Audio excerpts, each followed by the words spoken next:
Hello everyone, welcome back to this channel. आज हम लोग स्टार्ट करेंगे मोनोपोलिस्टिक कंपटीशन, जो कि मार्केट स्ट्रक्चर का ही एक पार्ट है। जैसे हमने पहले जो है परफेक्ट कंपटीशन को समझा था, आज हम लोग जो है मोनोपोलिस्टिक कंपटीशन को देखेंगे। मोनोपोलिस्टिक कंपटीशन क्या है? देखिए, मार्केट के अंदर दो एक्सट्रीम सिचुएशन होती है, ठीक है। या तो परफेक्ट कंपटीशन होगा बिल्कुल, और एक मोनोपोली होगा। लेकिन ये दोनों ही सिचुएशन जो है वो कैसी हैं, रियल लाइफ में आपको देखने को नहीं मिलेंगी, ठीक है। हमें क्या चीज़ देखने को मिलेगी? Mid way situation. Midway situation यानी कि ना तो पूरी तरीके से मोनोपोली है, ना ही परफेक्ट कंपटीशन है। तो यहाँ पे आता है इम्परफेक्ट कंपटीशन।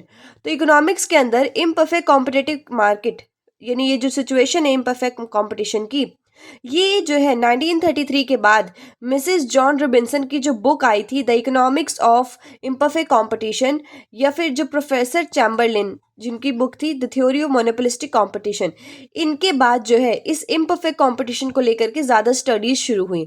और ये सिचुएशन क्या होती है? इम्परफेक्ट कंपटीशन होता क्या है? ठीक है, परफेक्ट कंपटीशन क्या होता है? परफेक्ट कंपटीशन जहाँ पे लार्ज नंबर ऑफ बायर्स होते हैं, लार्ज नंबर ऑफ सेलर्स होते हैं, एक ही प्राइस पे जो है सारे एक ही जैसी चीज़ें बेच रहे होते हैं, ठीक है। इम्परफेक्ट कंपटीशन बिल्कुल उसके अपोजिट हो जाएगा। इम्परफेक्ट कंपटीशन के अंदर आप तीन तरीके के आप देखते हैं सिचुएशन। पहला है मोनोपोलिस्टिक कंपटीशन, दूसरा ओलिगोपोली, और थर्ड है डिओपोली। मोनोपोलिस्टिक कंपटीशन क्या होते हैं? जहाँ पे लार्ज नंबर्स, मतलब कि जो नंबर ऑफ सेलर्स होते हैं थोड़े ज़्यादा होते हैं। ओलिगोपोली में क्या होता है कि जो सेलर्स होते हैं वो थोड़े ही होते हैं, मतलब बहुत ज़्यादा नहीं होते हैं, ठीक है, और ना ही बहुत दो तीन होते हैं, मतलब दो से ज़्यादा हो सकते हैं, ठीक है। और डिओपोली क्या होते हैं? जहाँ पे दो सेलर्स होते हैं। तो इस चैप्टर के अंदर मैं आपको बताऊंगी कि मोनोपोलिस्टिक कंपटीशन क्या होती है। नेक्स्ट चैप्टर में हम लोग देखेंगे ओलिगोपोली के बारे में, ठीक है। तो इसमें मैं बताती हूँ कि मोनोपोलिस्टिक कंपटीशन होती क्या है। बेसिकली मोनोपोलिस्टिक कंपटीशन जो है मार्केट स्ट्रक्चर के अंदर क्या होती है, जहाँ पे मैनी नंबर्स ऑफ, या फिर large numbers of, I am sorry many number नहीं आएगा, नंबर ऑफ जो सेलर्स होते हैं वो ज़्यादा होते हैं, ठीक है। और वहाँ पे जो प्रोडक्ट बेच रहे होते हैं वो एक दूसरे से डिफरेंट होता है, ठीक है। मतलब कि उनकी क्वालिटी, उनका कलर, उनकी शेप, उनका साइज, सारी चीज़ें जो है एक दूसरे से डिफरेंट होती हैं। और इसी वजह से जो ये प्रोडक्ट डिफ्रेंसिएशन का जो कैरेक्टरिस्टिक है वो जो है, या फीचर है मोनोपोलिस्टिक कंपटीशन का, वो मेन फीचर है, ठीक है। मतलब हम कह सकते हैं कि जिसके बेसिस में मोनोपोलिस्टिक कंपटीशन, जहाँ पे मोनोपोलिस्टिक कंपटीशन वो होती है जहाँ पे हर एक कोई जो है एक दूसरे से डिफरेंट प्रोडक्ट बेच रहा होता है। यहाँ पे आपको कई सारे एग्जाम्पल देंगे, जैसे यहाँ पे बोला कि डिफरेंट ब्रांड होगा, डिफरेंट ट्रेडमार्क होगा, डिफरेंट शेप, कलर, क्वालिटी, ठीक है। It can also be in the different in service and facility offer to the consumer by the seller. और कई सारे एग्जाम्पल्स आप ले सकते हो, जैसे टूथपेस्ट है, टूथपेस्ट अलग अलग तरीके के आते हैं, उनके नेम दिए हुए हैं, है ना। So this type of market, a firm is characterised by some features of monopoly. कुछ फीचर्स जो आपको मोनोपोली के दिखेंगे, कुछ जो है आपको हम यहाँ पे कह सकते हैं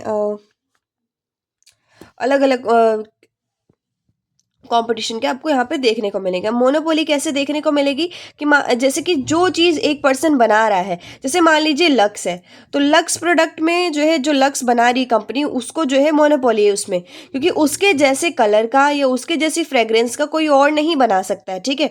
तो ये मतलब सोप बना सकता है लेकिन उसके जैसा नहीं बना सकता, तो इस वजह से यहाँ पे जो है उसके लिए मोनोपोली है, ठीक है।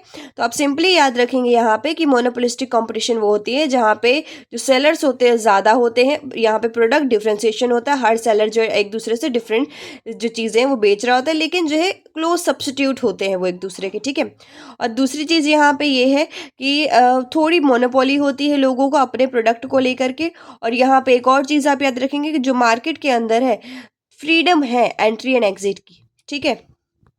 फिर यहाँ से आपको जो भी डेफिनेशन सही लगे आप यहाँ पे यूज़ कर सकते हैं। जैसे according to JS Bain, monopolistic competition is market structure where there is a large number of sellers selling differentiated but close substitute product. Simple सी डेफिनेशन है कि मोनोपोलिस्टिक कंपटीशन मार्केट स्ट्रक्चर का वो होता है जहाँ पे लार्ज नंबर ऑफ सेलर्स होते हैं जो कि डिफरेंशिएटेड, यानी कि अलग अलग चीज़ों को बेच रहे होते हैं, जो कि क्लोज सब्स्टिट्यूट होते हैं। मतलब कि मान लीजिए क्या कहते हैं, टूथपेस्ट ही है तो कोलगेट है या कोई और ब्रांड है, तो ऐसा तो है नहीं कि अगर आप कोलगेट यूज़ कर रहे हो तो कोलगेट यूज़ करें, मान लीजिए उसका प्राइस बढ़ गया, आप दूसरी तरफ थोड़ा सा शिफ्ट हो जाएंगे, तो मतलब क्लोज सब्स्टिट्यूट है, परफेक्ट नहीं है। परफेक्ट इस वजह से नहीं है क्योंकि एज इट इज़ आपको वो चीज़ नहीं मिलेगी, कुछ ना कुछ क्वालिटी, कलर, टेस्ट में चेंज मिलेगा। नेक्स्ट जब आप लिखोगे, पहले सबसे पहले क्वेश्चन जब स्टार्ट करेंगे, जो लेंथी क्वेश्चन होता है उसमें जो आप सबसे पहले इंट्रोडक्शन लिखेंगे, उसके बाद फिर आप लिखेंगे इसका मोनोपोलिस्टिक कंपटीशन का मतलब, उसके बाद आप फिर लिखेंगे डेफिनेशन, और फिर आप लिखेंगे एजम्पशंस मोनोपोलिस्टिक कंपटीशन के, जो कि बहुत इंपॉर्टेंट है। तो सबसे पहला है large number of firms and buyers. Monopolistic competition के अंदर लार्ज नंबर ऑफ बायर्स होते हैं जो कि डिफरेंशिएटेड प्रोडक्ट को बेच रहे होते हैं, बना रहे होते हैं, ठीक है। दूसरा है प्रोडक्ट डिफरेंशिएशन। प्रोडक्ट डिफरेंशिएशन वही चीज़ है, यानी कि सब की जो प्रोडक्ट है वो एक दूसरे से अलग अलग हैं, अलग अलग तरीक़ों से, चाहे ब्रांड हो, क्वालिटी हो, साइज हो, ठीक है। So product differentiation means that at any point of time the consumer will be offered a wide range of type, style, brand and quality gradation of any given product। इस definition से आपको अच्छे से समझ आ गया होगा कि प्रोडक्ट डिफरेंशिएशन क्या होता है। तो बेसिकली प्रोडक्ट डिफरेंशिएशन क्या होता है? Product differentiation refers to that situation wherein buyers can distinguish one product from the other in one way or the other। Number of firms is large but their product differs in one respect of और the other. तो वही बात है जो मैंने अभी आपको बताया था, प्रोडक्ट डिफरेंशिएशन क्या होता है, यहाँ पे भी वही बात लिखी हुई, फिर यहाँ पे अलग अलग तरीके के एग्जाम्पल दे रखे हैं। प्रोडक्ट डिफरेंशिएशन जो है अलग अलग तरीके, जैसे शेप की वजह से, कलर की वजह से, ड्यूरेबिलिटी, क्वालिटी, साइज, इन सब की वजह से आती है। नेक्स्ट है freedom of entry and exit of firms. जिस तरीके से परफेक्ट कंपटीशन के अंदर फर्म्स, कोई भी फर्म जो है एंटर कर सकती है इंडस्ट्री में और कोई भी लीव कर सकती है, सेम एज इट इज़ यहाँ पे भी। लेकिन यहाँ पे ये चीज़ है, देखिए चैम्बरलेन जो है उन्होंने जो है इंडस्ट्री की जगह ग्रुप का इस्तेमाल किया, तो अगर कहीं पे ग्रुप आ जाए तो वहाँ पे कंफ्यूज नहीं होता, ग्रुप जो है इंडस्ट्री को ही बोला गया है। फोर्थ है सेलिंग कोस्ट। सेलिंग कोस्ट, अब यहाँ पे सेलिंग कोस्ट का मतलब क्या होता है? देखो, प्रोडक्शन कॉस्ट होती है जो आप जो है किसी भी चीज़ को बनाने में जो आप पैसा लगाते हो, ठीक है। मान लीजिए कोई अब टूथपेस्ट है तो उस टूथपेस्ट के लिए अलग अलग चीज़ें, मटेरियल वगैरह चाहिए होगा, लेबर भी चाहिए होगा, तो वो जो है उसकी प्रोडक्शन कॉस्ट में आ जाएगा। सेलिंग कॉस्ट क्या होती है? यानी कि बेचने के लिए जो आप कॉस्ट लगाते हो, बेचने के लिए इन द सेंस कि एडवर्टीजमेंट करके, पब्लिसिटी करके, कि आप जैसे मार्केट में, अब जैसे ऐसा तो है नहीं कि अपने आप से ही लोग खरीदने लगेंगे या फिर सबको अपने आप से पता चल जाएगा, कंपटीशन है, इस वजह से लोग अपने अपने, अब जैसे टीवी में हर तरीके के टूथपेस्ट का एडवर्टीजमेंट होता है, हर तरीके की सोप है उसका एडवर्टीजमेंट होता है, पब्लिसिटी करते हैं, मैगजीन में लगवाते हैं, तो मतलब अलग अलग तरीके से जो है इस्तेमाल करते हैं ताकि उनकी जो सेल है वो बढ़ सके, ठीक है। तो जो पैसा इसमें कहते हैं एडवर्टीजमेंट में, पब्लिसिटी में, इन सब में लगता है, वो सेलिंग कॉस्ट के अंदर आता है। तो मोनोपोलिस्टिक कंपटीशन के अंदर आपको सेलिंग कॉस्ट देखने को मिलेगा। दूसरा, partial control over the price. Price के ऊपर जो थोड़ा सा पार्शियल कंट्रोल होता है, वही बात मैंने बताई थी कि जो मोनोपोली पावर है थोड़ी सी एग्जिस्ट करती है, बिकॉज ऑफ कि आपके जैसा कोई जो है नहीं बना सकता, ठीक है। आपकी एक अपने प्रोडक्ट के ऊपर मोनोपोली है। नेक्स्ट है लिमिटेड मोबिलिटी। जिस तरीके से परफेक्ट कंपटीशन क्या था, उसके अंदर क्या था कि परफेक्ट मोबिलिटी थी, फैक्टर्स जो है इधर उधर जो है आसानी से लाए जा सकते, मोबाइल थे, ठीक है। लेकिन यहाँ पे जो है neither the factors of production nor goods and services are perfectly mobile.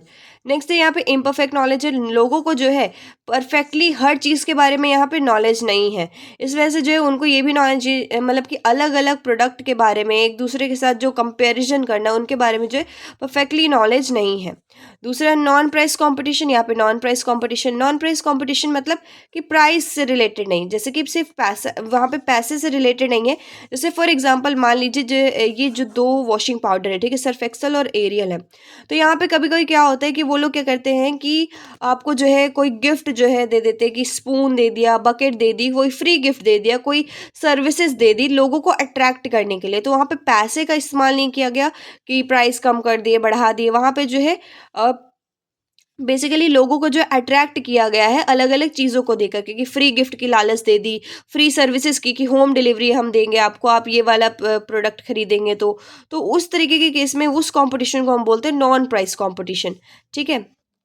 सो यहाँ पे जो मोनोपोलिस्टिक कंपटीशन है उसके एजम्पशंस आप लोगों को आई होप कि क्लियर हो गए होंगे अच्छे से। बहुत ही सिंपल एजम्पशंस थे और ज़्यादा मुश्किल नहीं थे। जिसने एक बार परफेक्ट कंपटीशन को समझ लिया उसके बाद वो सारी मार्केट्स को आसानी से समझ सकता है, ठीक है।